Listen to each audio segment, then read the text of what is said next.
So mga master, ayan, ilang araw na natin naabangan tong napakalaking dalag na to. So dito lang tayo.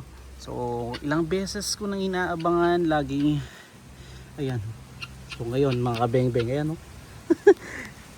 Tinamaan sa panga, tinamaan sa mukha, grabe.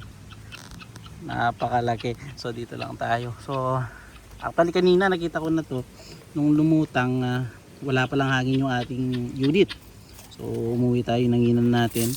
Tapos nilagyan natin ng hangin. Tapos yung pakalawa naman, puputok ko na lang sana. Nag-adjust yung barrel sa sobrang lakas naman yung hangin na pinasok natin. So ngayon, ayan mga kabeng-beng, nahuli na rin ang kawatan na bulig. Grabe laki, oh. Siguro nasa 1 kilo din to. Grabe laki mga kabeng-beng. Tignan nyo naman itong ating gamit na barrel. Tignan nyo, grabe kalaki. Malaki pa sa bat ng ating barrel mga kabeng-beng. Solid.